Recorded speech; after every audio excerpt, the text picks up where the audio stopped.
दोस्तों जैसे जैसे सदन सत्र आगे बढ़ रहा है वैसे वैसे सदन में गर्मी भी लगातार बढ़ती ही जा रही है। हर एक पार्टी अपनी अपनी गहमा गहमी में लगी हुई है कि किसी भी तरह से उनके नंबर बढ़ जाएं। कोशिशें तो सारी पार्टी लगातार कर रही है, पर हद तो कर रखी है राहुल गांधी ने। मतलब ये बंदा कभी भी कहीं भी किसी के भी बीच में कूद जाता है, बोल पड़ता है, ये भूलते हुए कि सामने जो इंसान बोल रहा है वो आखिर है कौन और वो इसका क्या हाल कर सकता है। दरअसल इस बजट सत्र में सुधांशु त्रिवेदी अपना भाषण दे रहे थे कि तभी बीच में राहुल गांधी और बाकी कांग्रेसियों ने उन्हें डिस्टर्ब करना शुरू कर दिया, जिससे उन्हें राहुल गांधी के दिए वो बयान याद आ गए जो राहुल गांधी ने थोड़ी देर पहले ही दिए थे। फिर क्या, सुधांशु त्रिवेदी ने राहुल गांधी के हर एक बयान पर उसको बारी बारी धोया और अच्छी तरह से धोया।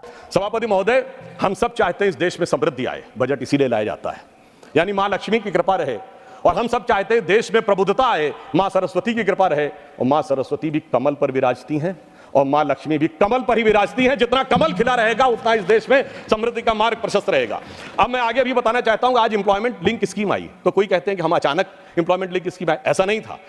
प्रधानमंत्री जब 2014 में प्रधानमंत्री बने, उन्होंने शुरू से देखिए स्टेप बाय स्टेप, उन्होंने पहले जनधन अकाउंट खोले। लोगों ने कहा पैसा कहां से आएगा, उन्होंने कहा I am having in the mind, तुम खाते खोलो। डीबीटी डायरेक्ट बेनिफिट ट्रांसफर आया, उसके बाद मुद्रा स्कीम आई, उसके बाद प्रोडक्ट लिंक इक्विटी स्कीम आई। अरे पहले प्रोडक्ट बनेगा, फिर विश्वकर्मा स्कीम आई, फिर आप देखिए आज एम्प्लॉय लिंक स्कीम आई है। जैसे जैसे हमारी समृद्धि बढ़ी, हमने जनता को श्रेय दिया। पहले 6,000 रुपए किसान सम्मान निधि थी, अब इस बजट में 12,000 की। पहले 10 लाख रुपए तक की मुद्रा योजना थी, अब 20 लाख की। महोदय, बजट आंकड़ों का प्रतिबिंब होता है, मगर कुछ लोगों की आंखें ऐसा धोखा खाती हैं कि उन्हें आंकड़े सही समझ में नहीं आते। हमारी सरकार आने से पहले 10वें नंबर की अर्थव्यवस्था थी, वो कमजोर थी। आज 5वें नंबर की अर्थव्यवस्था है, वो अच्छी है, मगर इनको वो अच्छी और ये बुरी लगती है। जब 74,000 रुपए पर कैपिटा इनकम थी तो वो अच्छा था, अब 2,12,000 रुपए पर कैपिटा इनकम है तो वो खराब है। 10% महंगाई अच्छी थी, 5% महंगाई खराब है। ग्रोथ रेट 5% से कम थी, वो अच्छी थी, और अब ग्रोथ रेट 7.2 और कुछ सीमाओं में 8% है तो वो खराब है। मगर सभापति महोदय, समझा जा सकता है जिनकी संख्या की समझ ऐसी हो कि 99 बड़ा है और 240 छोटा है, 22% वोट अच्छा है, 38% वोट कम है, तो वो सहज ही समझा जा सकता है। जिनकी सोच ऐसी हो कि थर्ड टर्म में गवर्नमेंट बनाना पराजय है और थर्ड अटेम्प्ट में थर्ड डिजिट टच न कर पाना ऐतिहासिक विजय है। ये जो बजट का जो हलवा है सर, ये बट रहा है।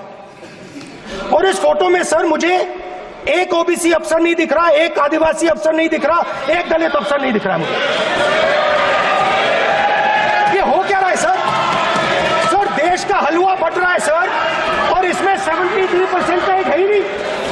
सर ये आप लोग हलवा खा रहे हो और बाकी देश को हलवा मिल ही नहीं रहा है। मगर महोदय, ये बात कैसे उन लोगों को समझ में आएगी जो लोग, वित्त मंत्री महोदया ने चुनाव से पहले, बजट से पहले एक रस्म होती है जो हमेशा से एक परंपरा थी हलवा बनाने की, उसके ऊपर भी लोग कमेंट कर रहे हैं। कहा जा रहा है कि इसमें SC ST और OBC कहां पे हैं। वैसे तो हमारे शायद वित्त राज्य मंत्री उन्हें दिखाई नहीं पड़े, मगर मैं पूछना चाहता हूं, ये वो लोग पूछ रहे हैं सभापति महोदय जो 60 साल से खाते रहे हलवा और जनता को खिलाते रहे बलुआ।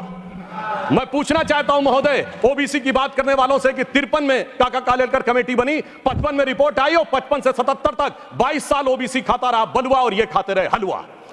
1980 में मंडल कमीशन की रिपोर्ट आई, इंदिरा जी और राजीव जी की सरकारें आई, 10 साल तक OBC खाता रहा बलुआ और ये खाते रहे हलवा। जिन्होंने 4-4 पीढ़ियों तक खाया है हलवा, वो आज हमसे आके पूछ रहे हैं। वो तो मोदी जी जब आए तो OBC कमीशन को संवैधानिक दर्जा मिला, अन्यथा मैं हलवा और बलुआ वालों से पूछना चाहता हूं, बताएं 2014 में इनकी कैबिनेट में कितने OBC मिनिस्टर थे? 3 के भी नाम अगर बता दें तो ये दर्शाता है, मगर दर्शाने में कोई बहुत बड़ी समस्या भी नहीं है। स्पीकर सर, हजारों साल पहले हरियाणा में कुरुक्षेत्र में एक युवा को, अभिमन्यु को 6 लोगों ने चक्रव्यूह में मारा था। मैंने चक्रव्यूह के बारे में थोड़ी रिसर्च की और पता लगा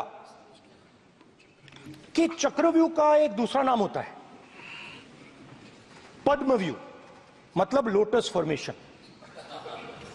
तो जो चक्रव्यूह होता है स्पीकर सर, वो लोटस के शेप में होता है, कमल के फूल के शेप में होता है। 21वीं सदी में सर एक नया चक्रव्यूह तैयार हुआ है। स्पीकर सर, वो भी लोटस की शेप में है सर, और उसका चिन्ह प्रधानमंत्री जी अपनी छाती पर लगा के चलते हैं।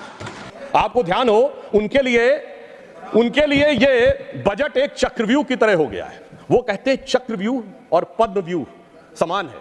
पद्म मतलब लोटस यानी कमल। मगर महोदय, मैं आपको बता देना चाहता हूं, आपके माध्यम से पूरे देश को बता देना चाहता हूं, उनकी ज्ञान के ऊपर महोदय, पद्मव्यूह चक्रव्यूह अलग है। प्राचीन भारत में पद्मव्यूह है, चक्रव्यूह है, गरुड़ व्यूह है, क्रौंच व्यूह है, चंद्र व्यूह है, मकर व्यूह है, त्रिशूल व्यूह है, 36 प्रकार के व्यू हैं। मगर क्या करें, जिनको व्यू नजर आता हो, उनके लिए हर चीज में उनको भारतीय जनता पार्टी और कमल के ऊपर आपत्ति नजर आती। सभापति महोदय, हम सब चाहते हैं इस देश में समृद्धि आए, बजट इसीलिए लाया जाता है, यानी मां लक्ष्मी की कृपा रहे।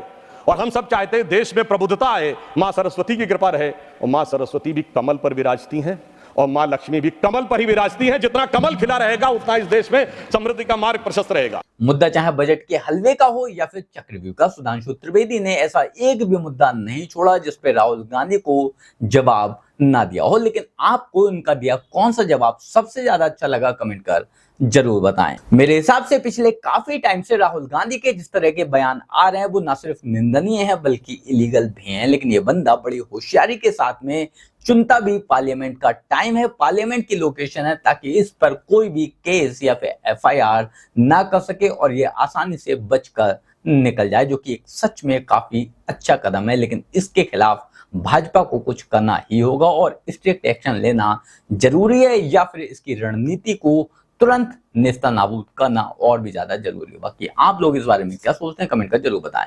जल्द मिलते हैं किसी नए वीडियो में नए टॉपिक के साथ। तब तक गुड बाय, नमस्कार, जय हिंद।